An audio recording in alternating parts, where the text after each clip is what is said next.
कहानी की शुरुआत में हम मॉरिस नाम के एक शातिर चोर को देखते हैं जिसे बैंक से चोरी के केस में पुलिस ने पकड़कर उम्र भर की कैद के लिए दुनिया की सबसे सिक्योर जेल अल्काट्राज में कैद करने के लिए ले जा रहे होते हैं। अल्काट्राज एक ऐसी जेल है जिसे समंदर के बीच एक छोटे से आइलैंड पर बनाया गया है, यानी अगर कोई कैदी जेल तोड़कर बाहर भी आता है तब भी वो भाग नहीं सकता क्योंकि आगे उसका रास्ता पानी रोक लेता है। इसीलिए इस जेल को दुनिया का सबसे सिक्योर जेल का दर्जा हासिल था। यहाँ सिर्फ दुनिया के टॉप क्रिमिनल्स को रखा जाता, लेकिन जल्द ही इस जेल का रुतबा मिट्टी में मिलने वाला था क्योंकि अब इस जेल में एंट्री हो चुकी थी फ्रैंक मॉरिस नाम के एक शातिर चोर की, जो पहले भी कई बार जेल तोड़कर भाग चुका है। लेकिन इस बार मॉरिस थोड़ा घबरा गया क्योंकि ये जेल बहुत ही ज्यादा सिक्योर थी, मगर मॉरिस को यहाँ अपनी पूरी जिंदगी बिल्कुल भी नहीं बितानी थी। वो जल्द से जल्द इस जेल से भागना चाहता था। जेल में एंटर होते ही मॉरिस भाग जाने का सोचने लगा। मॉरिस को सर से पांव तक फुल चेकिंग करके उसे एक सेल में लॉक किया जाता है। एक गार्ड आकर मॉरिस से कहता है, वेलकम टू अल्काट्राज, और यहाँ से होती है असली कहानी शुरू। तभी अचानक एक बेल बजती है और सभी सेल के गेट्स ऑटोमेटिकली खुल जाते हैं। अफसर कैदियों को बाहर बुलाते हैं। इस जेल का डिसिप्लिन भी बहुत सख्त है। कैदियों को साफ सफाई और अपने टाइम पर सेल में जाने के रूल्स को फॉलो करना होता है। सब एक जैसा यूनिफॉर्म पहनकर लाइन में ब्रेकफास्ट खाने आ जाते हैं। मॉरिस के सामने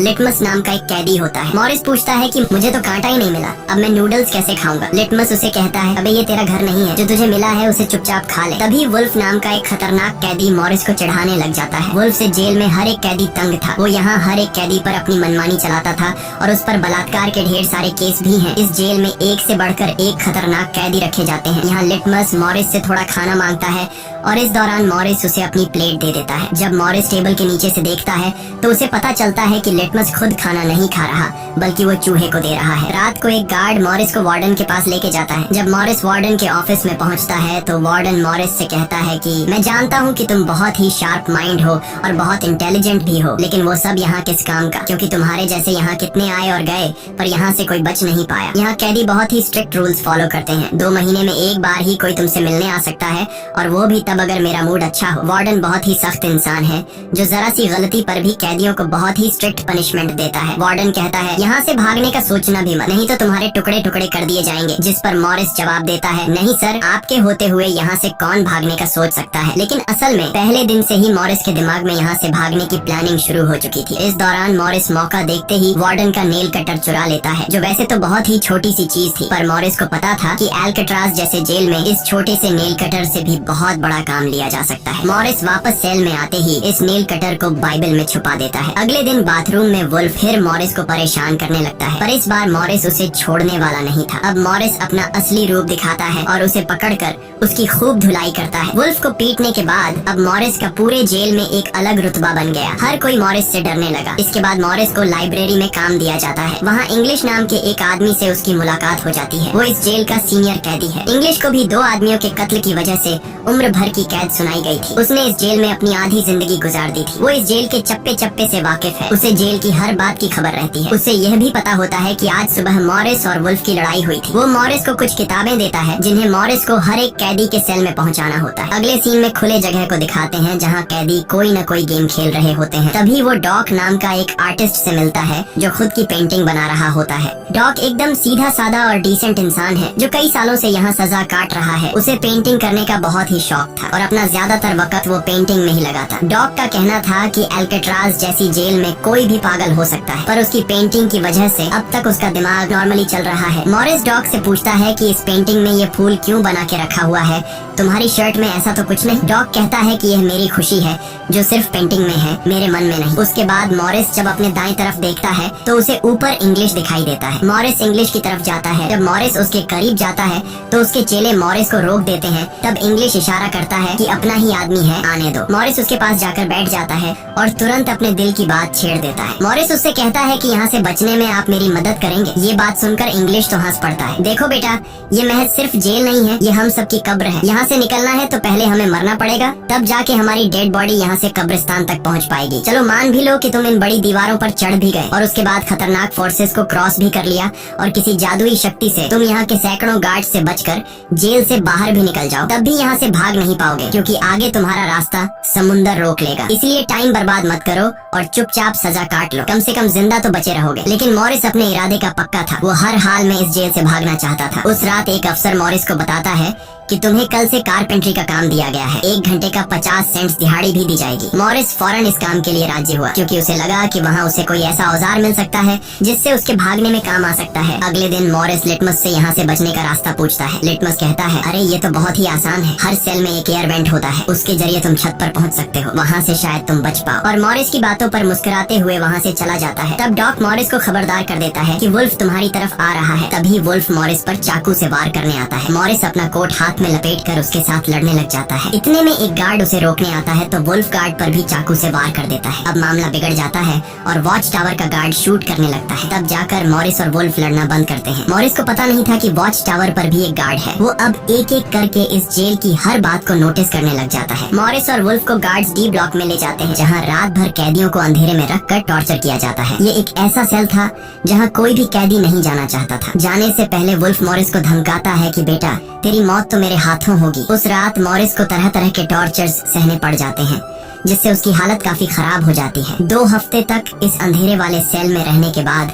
उसे वापस उसके सेल में लेके आते हैं, जहां लिटमस अपने पालतू चूहे से मॉरिस को एक नोट भेजता है जिसमें लिखा होता है, वेलकम बैक मॉरिस। एक दिन चार्ली नाम का एक नया कैदी आता है जिसे मॉरिस के पास वाले सेल में रखा जाता है। मॉरिस और चार्ली में जल्दी दोस्ती हो जाती है। मॉरिस फिर उसे अपने दूसरे दोस्तों से भी मिलवाता है। उसी समय वार्डन बिना किसी को बताए हर एक कैदी के सेल को चेक करता है। जब वो डॉग के सेल में जाता है तो डॉग के सेल में उसके बनाए हुए कई पेंटिंग्स होते हैं। वार्डन हैरान रह जाता है कि दिन ब दिन उसकी पेंटिंग तो बढ़ती जा रही है। डॉग ने वार्डन की पेंटिंग भी बना के रखी होती है। उसे देखकर वार्डन मुस्कुराने लग जाता है, लेकिन पता नहीं क्यों अगले दिन वार्डन डॉग के सेल में बनाई गई सभी पेंटिंग्स को बाहर फेंकने का गार्ड्स को ऑर्डर देता है। वार्डन के इस फैसले ने डॉग को अंदर से पूरी तरह तोड़ दिया, क्योंकि डॉग सिर्फ अपनी पेंटिंग के ही सहारे जिंदा था। वह अपने हर एक बनाए हुए पेंटिंग से बहुत प्यार करता था, क्योंकि यहाँ उसकी सिर्फ एक ही खुशी थी और वो भी उस बेचारे से छीन ली गई।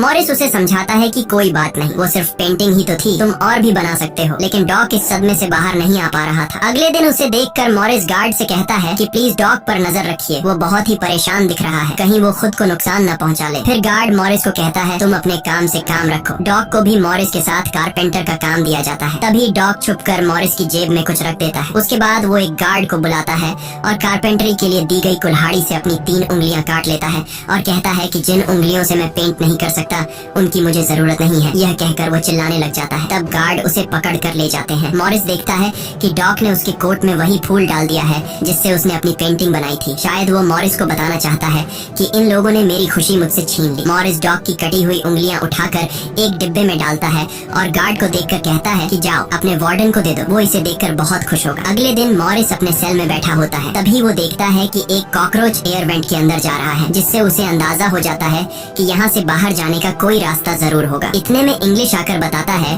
कि डॉग ने खुद की उंगलियां इसलिए काटी क्योंकि उसे पेंटिंग करने की परमिशन रद्द कर दी गई थी, इसीलिए उसने तंग होकर अपनी उंगलियां काट ली। यह जानकर मॉरिस को बहुत गुस्सा आता है। अगले दिन डाइनिंग हॉल में वार्डन मॉरिस से पूछता है कि तुम इस डॉग को इतना सपोर्ट क्यों कर रहे हो। वह कहता है ऐसा कुछ नहीं है। ये कहकर मॉरिस वापस टेबल पर जाकर बैठ जाता है। वहाँ उसकी मुलाकात 2 भाइयों जॉन और क्लैरेंस से होती है, पर मॉरिस उनसे ऐसे बात करता है जैसे वह उन्हें पहले से जानता हो। जॉन और क्लैरेंस दरअसल ये दोनों किसी और जेल में मॉरिस के गैंग में थे। जॉन को अब जेल से भागने का काम आसान लगने लगा, क्योंकि ये दोनों भाई मॉरिस की तरह शार्प माइंड थे और अब ये तीनों जेल से भागने की प्लानिंग करने लगे। दोपहर को चार्ली की गर्लफ्रेंड उससे मिलने आती है। दूसरी तरफ इंग्लिश की बेटी उससे मिलने आई होती है। इंग्लिश अपनी बेटी को देखते ही उसकी आंखों में आंसू आ जाते हैं, क्योंकि उसकी बेटी उसकी गैर मौजूदगी में काफी बड़ी हो चुकी थी और इंग्लिश को अपनी बेटी का बचपन न देख पाने का बहुत अफसोस था। दूसरी तरफ चार्ली को उसकी वाइफ बताती है कि तुम्हारी माँ बहुत बीमार है और डॉक्टर कहते हैं कि वह 1-2 महीनों से ज्यादा नहीं बच पाएंगी। ये बात सुनकर अब चार्ली भी अल्काट्राज से भागने का सोचने लगता है और इतने में गार्ड आकर कहता है कि बात करने का समय खत्म हो चुका है। अब चार्ली बहुत परेशान होता है। वह उस रात मॉरिस से कहता है कि अगर तुम यहाँ से भागने का प्लान बनाओ तो मुझे भी शामिल कर लेना। अगले दिन मॉरिस, चार्ली, जॉन और क्लैरेंस की मीटिंग होती है। तब मॉरिस उन्हें बताता है कि हर सेल का एयर वेंट ऊपर छत पर खुलता है और दूसरी बात ये कि ये जगह खारे पानी से भरे समुद्र के बीच है, जिसकी वजह से दीवारें कमजोर हो गई हैं। मेरे पास एक नेल कटर है और मैंने खुदाई पहले से शुरू भी कर दी है। अगर मैं थोड़ा थोड़ा करके खोदूं और एक छोटा सा टनल बनाकर छत पर पहुंच जाऊं तो इस जगह की जांच करने के बाद पता चल जाएगा कि यहाँ से कैसे भागा जा सकता है। जॉन पूछता है कि रात को अगर गार्ड्स को पता चल गया कि तुम अपने सेल में नहीं हो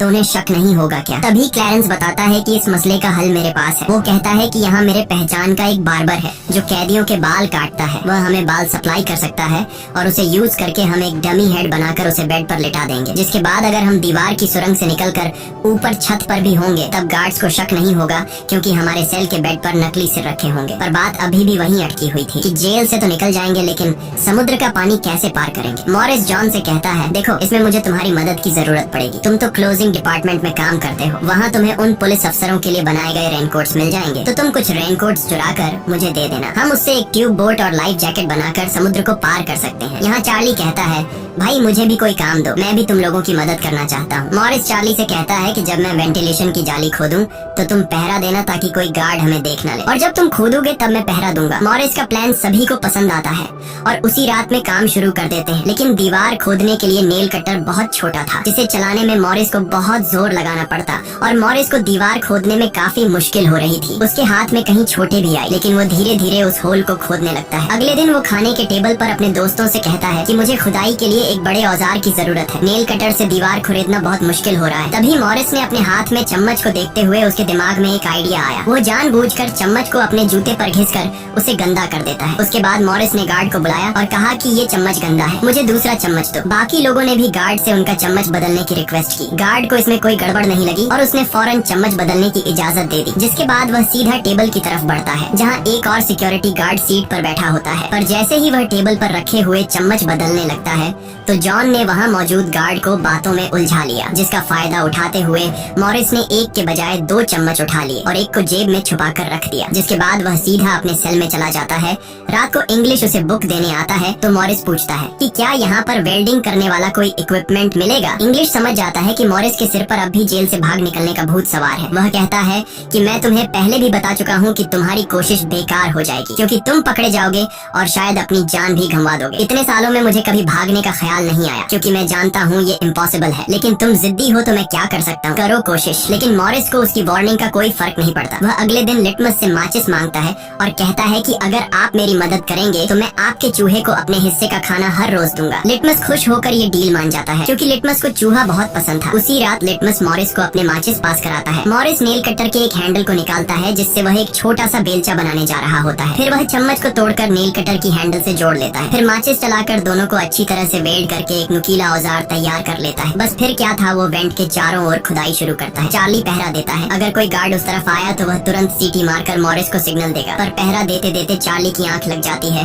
और तभी वहाँ पर एक गार्ड आता है। पर खुशकिस्मती से एन वक्त पर इंग्लिश ने बीच में आकर उस गार्ड का ध्यान भटकाया और दूसरी तरफ इंग्लिश की बातचीत सुनते हुए चार्ली की भी आंख खुल गई, लेकिन टेंशन में वह सीटी भी नहीं मार पाता। जिसके बाद वह कोई चीज गिरा देता है तो मॉरिस उसका इशारा समझकर वेंट को कवर करके बेड पर लेट जाता है। गार्ड पूछता है कि यहाँ कुछ जलने की स्मेल आ रही है। मॉरिस कहता है, सर आपके रहते मजाल है कि कोई स्मोक करेगा, मुझे तो कोई बू नहीं आ रही है। उस गार्ड को भी ठंडक पहुँचती कि चलो कोई तो मेरी कदर करता है। उसके जाते ही मॉरिस वेंट के चारों ओर कंक्रीट निकाल देता है, लेकिन वो देखता है कि वेंटिलेशन जाली के साथ पेच भी घुसे गए हैं, जिसे काटने के लिए कोई शार्प औजार लगेगा। इस दौरान मॉरिस को जब भी बाहर जाने का मौका मिलता तब वह ग्रिल से निकली हुई सीमेंट को चुपचाप बाहर गिरा देता। अगले दिन कारपेंटर का काम करते हुए वह एक मेटल उठा लेता है जो चाकू की तरह शार्प है, लेकिन चार्ली उसे कहता है कि मेटल डिटेक्टर से बचकर तुम्हें इसे बाहर कैसे लेके जाओगे। मॉरिस बहुत ही कॉन्फिडेंस से कहता है कि वो सब मैं देख लूंगा। जब मॉरिस बाहर जाता है तो दरवाजे पर मेटल डिटेक्टर बजने लगता है। दरअसल मॉरिस मेटल को हाथ में उठा लाया था। गार्ड पूछता है कि ये क्यों लेके जा रहे हो? मॉरिस कहता है, सर वो मैंने सोचा कि कपड़े टांगने के लिए इसे यूज करूंगा। गार्ड कहता है, ज्यादा होशियार मत बनो और वो मुझे दे दो। ये कहकर गार्ड वो मेटल उससे ले लेता है और मॉरिस को पूरी तरह चेक करके जाने देता है, लेकिन अपना हीरो तो हीरो है। दरअसल उसने दो मेटल चुराए थे, एक हाथ में लाया था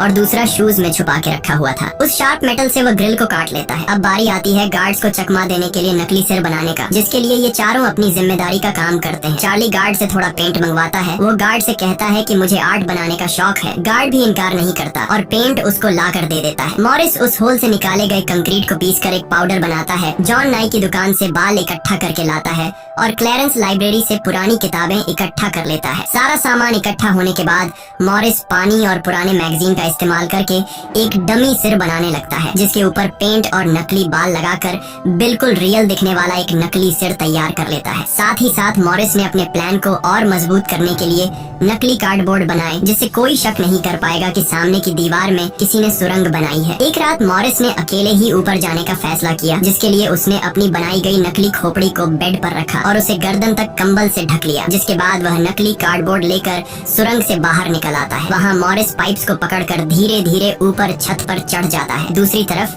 चार्ली बाहर पहरा दे रहा होता है। छत पर पहुँचने के बाद मॉरिस देखता है कि वहाँ ऊपर एक लोहे का ग्रिल है, जिस तक वह कूद कर भी नहीं पहुँच पाता।